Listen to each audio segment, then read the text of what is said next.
Lal Qila blast में अब एक बड़ा खुलासा हुआ है। जांच एजेंसियों को शक है कि उमर मोहम्मद एक शू बॉम्बर हो सकता है। दरअसल लाल किले के सामने जिस i-20 कार में ब्लास्ट हुआ, उसकी ड्राइविंग सीट के नीचे से एजेंसियों ने एक शूज बरामद किया है। इस जूते में मेटल नुमा सब्सटेंस मिला है। जांच एजेंसियों को शक है कि इस ब्लास्ट में अमोनियम नाइट्रेट के साथ साथ TATP विस्फोटक का भी इस्तेमाल किया गया है। दिल्ली धमाके की जांच जैसे जैसे आगे बढ़ रही है, आतंक के पूरे नेटवर्क की परत दर परत खुलती जा रही है। ये फरीदाबाद मॉड्यूल की डॉक्टर शाहीन है। उसके साथ दाढ़ी में जो शख्स खड़ा है वो डॉक्टर मुजम्मिल है। ये तस्वीरें 25 सितंबर की है। शाहीन और मुजम्मिल ने धमाके के लिए ब्रेजा कार खरीदी थी, जिसकी पेमेंट नकद की गई। डॉक्टर शाहीन इस पूरे टेरर ऑपरेशन में फंडिंग और लॉजिस्टिक का काम देख रही थी। धमाके से पहले डॉक्टर शाहीन के जरिए आतंकी मॉड्यूल को 20 लाख रुपए पहुंचाए गए। सुरक्षा एजेंसी अब पूरे नेटवर्क, प्लानिंग, फंडिंग और सप्लाई चेन को उजागर करने में जुटी है। दिल्ली ब्लास्ट से पहले आतंकी उमर कहां छिपा था, कौन कौन उसकी मदद कर रहा था, पुलिस हर कड़ी को एक दूसरे से जोड़ने में जुटी।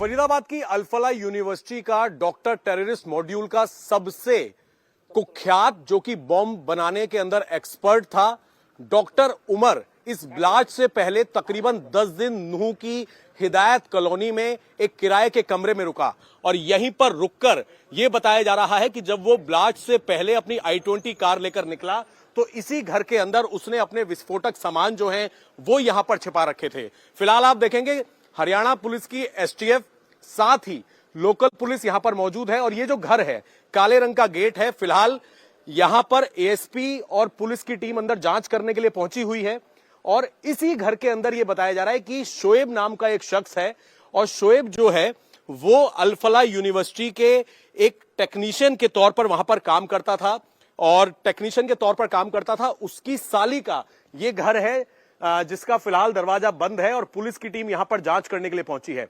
यह बताया जा रहा है कि इस पूरे ब्लास्ट के दिन से पहले तकरीबन 10 से 12 दिन उमर जो है यहां पर किराए पर रहा, अपनी i-20 कार भी यहां पर लेकर आता था और जानकारी यह भी मिल रही है कि ब्लास्ट से पहले जब, क्योंकि सीसीटीवी फुटेज उसकी कई जगह की सामने आई है, 30 अक्टूबर को यानी कि तकरीबन 10 दिन पहले उसने अल-फलाह यूनिवर्सिटी का प्रेमिसेस छोड़ दिया था, वो यहां पर रह रहा था और इसी घर के अंदर क्या इस तरीके का कोई विस्फोटक सामान यहां पर हो सकता है, इन तमाम चीजों की फिलहाल जांच की जा रही है।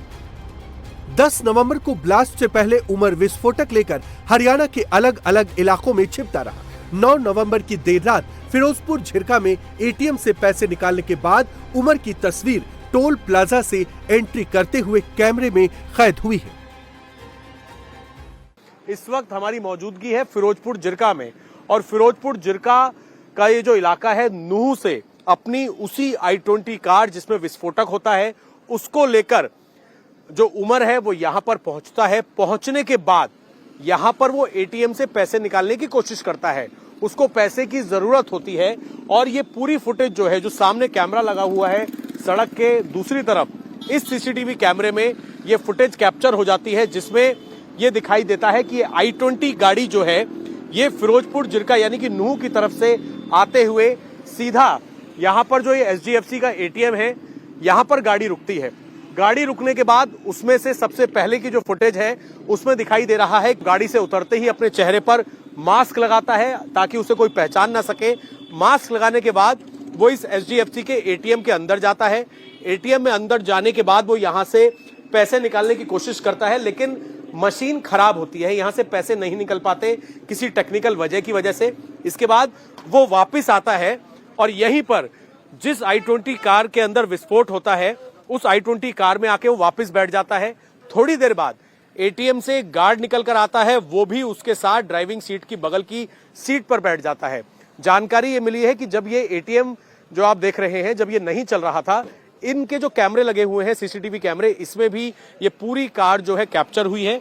तो गार्ड से वो कहता है कि आसपास कहाँ ATM मिल जाएगा। गार्ड बताता है कि थोड़ा आगे मिल जाएगा। इसके लालच में वो लालच भी देता है कि वो गार्ड को 5,000 रुपए देगा अगर वो आगे किसी ATM से उसकी पैसे निकालने में मदद कर दे। गाड़ी यहां से रॉन्ग साइड होते हुए आगे जो टोल प्लाजा है उस तरफ जाती है, कहीं रास्ते में एटीएम से पैसे निकालते हैं और फिर वो गाड़ी वापस इसी लोकेशन पर आती है। उधर फरीदाबाद की जिस अल फलाह यूनिवर्सिटी के अंदर इस पूरी आतंकी वारदात की साजिश रची गई, उस पर भी शिकंजा कसता जा रहा है। यूनिवर्सिटी के मालिक से लेकर ट्रस्टी जांच के रडार पर है। दिल्ली में ओखला, जामिया नगर समेत अल फलाह यूनिवर्सिटी से जुड़े 25 से ज्यादा ठिकानों पर एक साथ रेड डाली गई। समय हम जामिया नगर में मौजूद हैं, जहां अल फलाह यूनिवर्सिटी ट्रस्ट का ऑफिस है। ये मुख्य ऑफिस भी माना जाता है यूनिवर्सिटी का, और सुबह 5 बजे से यहां पर ईडी की रेड चल रही है। ये कार्रवाई ग्रुप से जुड़े वित्तीय अनियमितताओं, शेल कंपनियों के इस्तेमाल, फर्जी लेन देन और मनी लॉन्ड्रिंग की जांच का हिस्सा बन चुकी है। एक ही पते पर 9 शेल कंपनियां, कई संदिग्ध पैटर्न उजागर होने के बाद अल फलाह यूनिवर्सिटी, जहां doctor Umar, doctor Muzammil, doctor Shaheen जिस यूनिवर्सिटी को अपना अड्डा बनाए हुए थे व्हाइट कॉलर टेरर मॉड्यूल चलाने के लिए, वो पूरा ग्रुप जांच के घेरे में आ चुका है। और खासकर मनी जो फंडिंग अल फलाह यूनिवर्सिटी की कहां से आती है, कहां इसका भुगतान होता था, और कुछ ही सालों में ये ग्रुप इतना बड़ा कैसे हो गया, ये सब अब इन्फोर्समेंट डायरेक्टर की जांच के घेरे में है।